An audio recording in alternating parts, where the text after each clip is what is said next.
There are many stressful factors working within the world of architectural design industry which can affect our well-being. Common scenarios for architects and interior designers are working long hours for a long period of time, having violent workloads, unrealistic deadlines, negative leadership behaviors, dealing with technological challenges, requiring constant commitment, and being poorly paid in general. It's more long hours, more caffeine, more energy drink, and more meals at your desk, and more weekends behind your computer. It's less time at the gym, less time eating healthy, less time with your family and friends, and less moment to catch your breath. Sounds familiar? Sure, if working extra hours to meet the deadlines were the only problems we had, maybe it wasn't a big deal. I mean, at the end of the day, didn't we all choose this path because we were passionate about design? But what if your passion was taken advantage of? On top of long hours, what if your work was not appreciated? You're getting constant criticism, you're treated as taskmasters rather than contributors, and demands for even more work. There's no human-to-human connections, and you start to feel like you're treated as robot. The consequence of this? It affects your well-being. It can make us feel down, upset, restless, agitated, or irritable, guilty, worthless, and tired, unable to sleep, stress, anxiety, and loss of productivity. And the saddest part is, we forget about our passion for design, and our priority becomes getting the work done. This is a conversation with Daisey from Dissect Architecture. In the next 10 minutes, I invite you to our conversation where I asked her experience at the toxic architectural studio and how that has affected her well-being. Daisey is the content creator and the founder behind Dissect Architecture.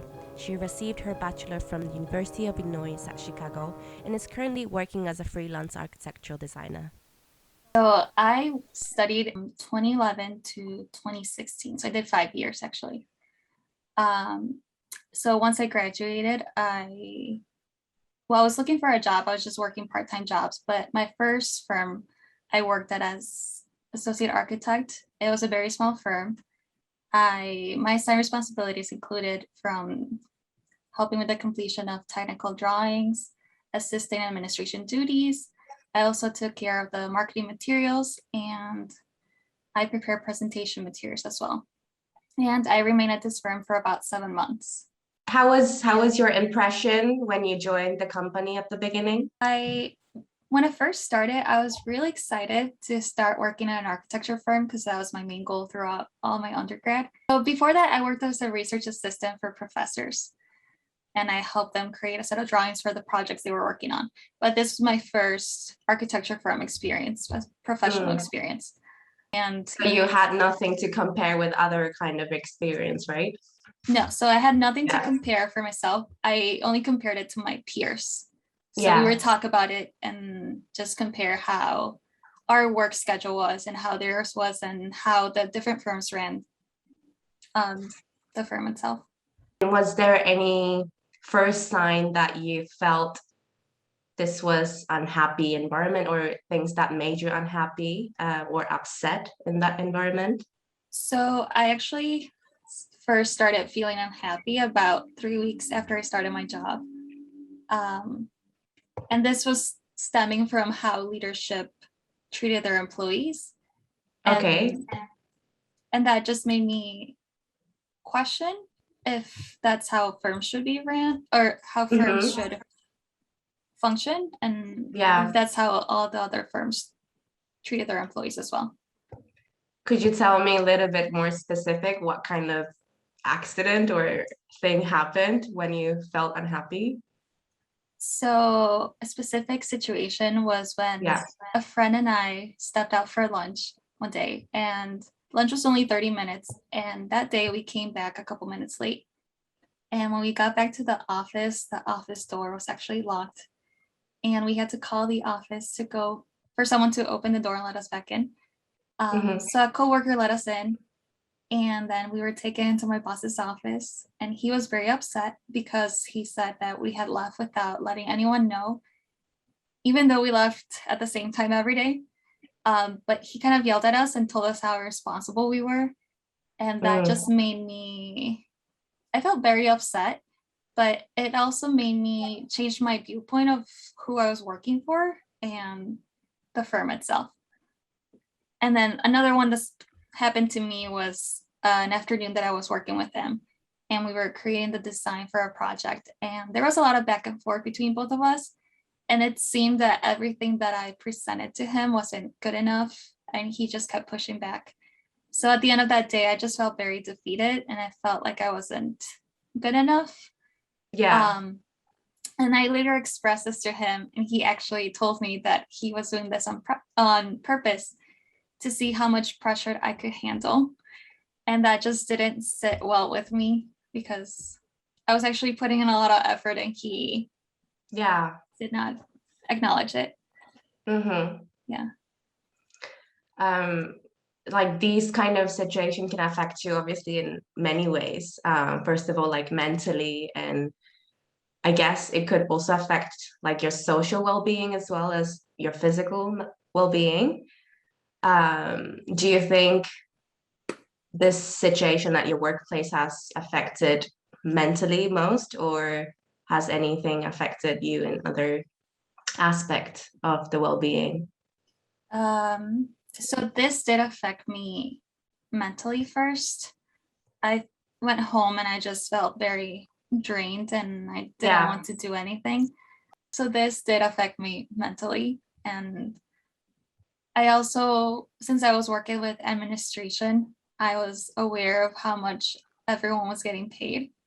And I found out that my other peer, who was a man, we both had the same experience, but he was getting paid more than I was.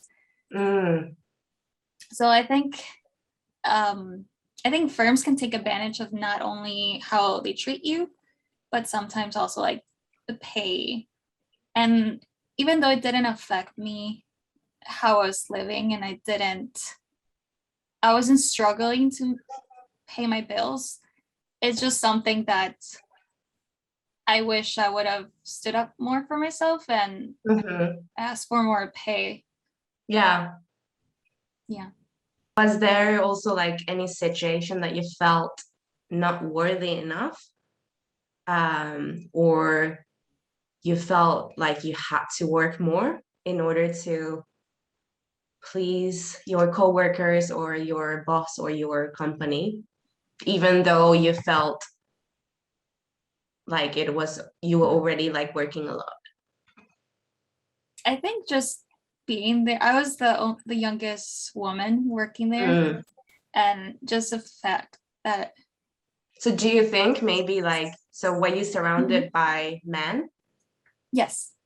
So it was a very small. Interesting. So it was a very small firm, but I was the youngest woman there, and there were other architects who were men, and another man engineer.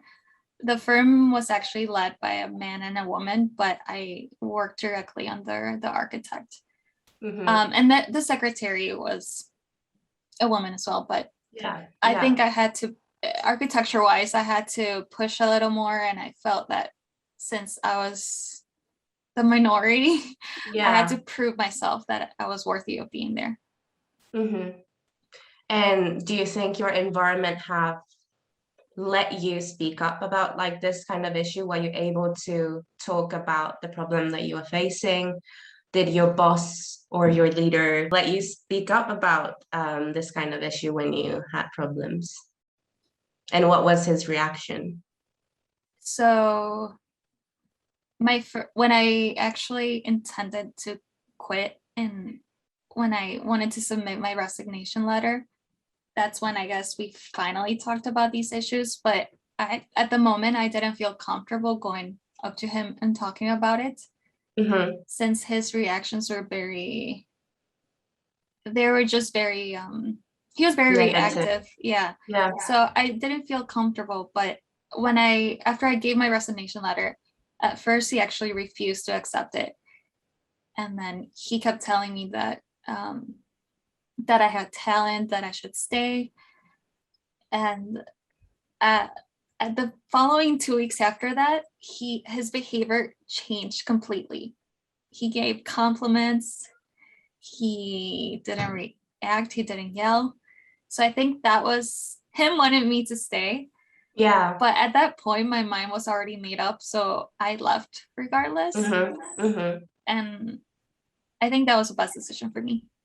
And maybe one last thing, maybe like how to summarize your experience, like how this toxic experience and the culture at your workplace has impacted your mental well-being, but also like social well-being and physical well-being. Like what did you have to sacrifice in order to go through your experience? So apart from mental well-being, I think it also took a hit on my confidence. I wasn't feeling confident afterwards. Physically, I don't think I was taking care of myself correctly. I was anxious walking into the office. I guess that goes in with mental, but I was just sad, and I think I was sleeping too much. I was not exercising like I should have been, but I think that just spilled into the other areas of my life. So, what can we learn from Daisey's experience? Well, if you look up on internet, there are general advice suggesting you to stay mentally fit, to manage work stress, deal with life challenges, and work more productively. These recommendations are followed by tips as taking regular breaks, not taking work home, taking holiday, engage with self-care behaviors, practice time management, speak to a senior member of staff, seek out a mentor, request flexible work arrangement, enjoy time with your colleagues on break, and such. But I know as a person who's been through a toxic environment that these are not easy, and that's why it's toxic. So here's my personal advice. Know what is a good architectural practice. A good practice is where you feel like you belong there. Your work is appreciated and valued. There is a good relationship with your boss and your teams. And surely they won't make you feel guilty for taking breaks, eating lunch with your coworkers, and going home after you work to eat dinner with your family. Your leader should be supporting you in your place of work of learning. Your leader should listen to you and show compassion.